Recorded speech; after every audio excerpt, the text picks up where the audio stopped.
This nickel came out of the Denver Mint in 2011. You've probably had one in your pocket.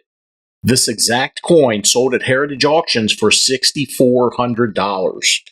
Now, I know what you're thinking. $6,400 for a modern Jefferson nickel. That can't be right. It's right. And that's not even the most expensive one we're covering today. The coin at the end of this video sold for $32,900.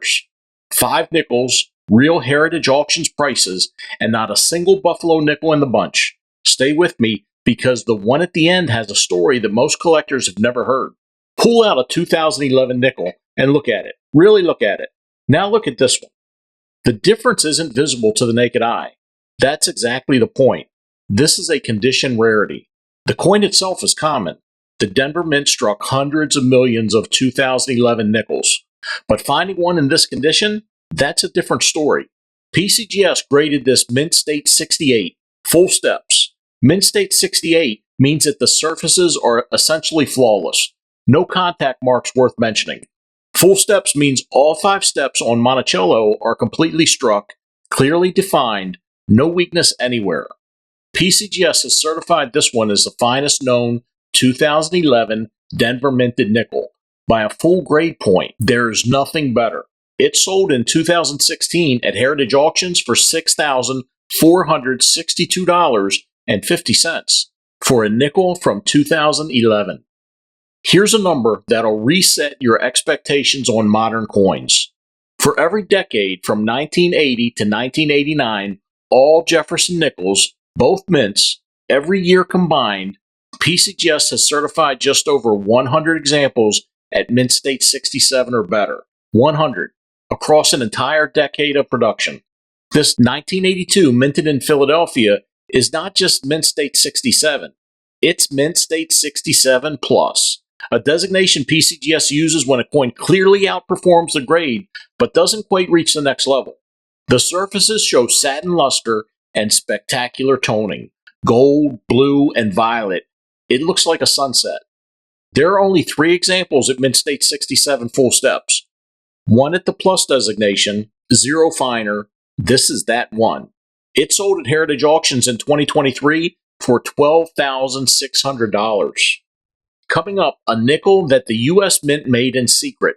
Somewhere between 20 and 50 sets were ever produced. Most collectors have never seen one in person.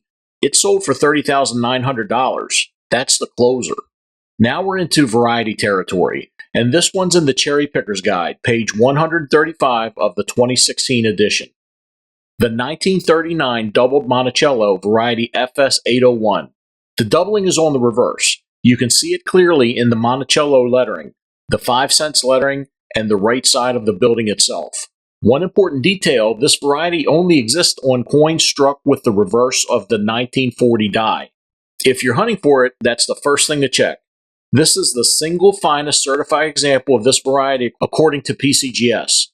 Population, 1 in Mint State 67, 0 finer, nobody has submitted a better one.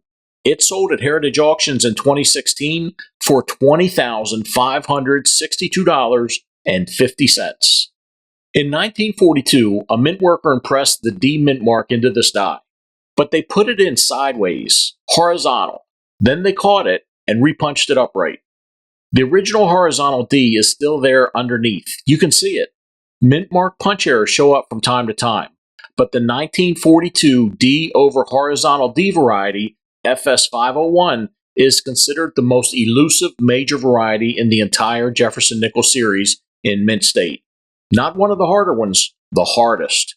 It only commands serious money when the surfaces are there. Population at Mint State 65 full steps, 3 coins, 0 finer at the time of the sale. This example sold at Heritage Auctions in 2014 for $28,200. In 1964, the United States Mint was getting ready to launch a new special mint set program, the kind they'd run from 1965 through 1967. To test it, they produced a small number of trial sets. How small? The estimate is 20 to 50 complete sets. Some of those may have been lost or destroyed. A recent PCGS article notes that others may still be out there, sitting in a drawer somewhere, completely unidentified. These aren't proof coins. These are not business strikes either. The finish is non-reflective, heavy die polishing lines on both sides, sculptural depth that business strikes don't have, strike quality that equals a proof point. The surfaces of this example show remarkable lilac and ice blue toning. PCGS is certified 1964 SMS Jefferson nickels total, ranging from Mint State 63 with no full steps designation all the way up to this grade right here. This is one of 6 certified special proof 68 full steps, none finer. It came from the Steve Strom collection, one of the most celebrated registry set collectors in Jefferson nickel history. It sold at Heritage Auctions on January 7th, 2016 for $32,900 for a nickel almost nobody has heard of. 5 Jefferson nickels, 5 condition rarities, die varieties, and the secret mint production that most people walk right past. The full steps designation alone on the right date at the right grade can turn a 5-cent coin into a 5-figure sale. If this video helped you, the full Jefferson nickel playlist is linked right here. And if you want to see what happens when modern pennies do the same thing, that video is right here too. New video every week. Subscribe so you don't miss the next one. Thanks for watching.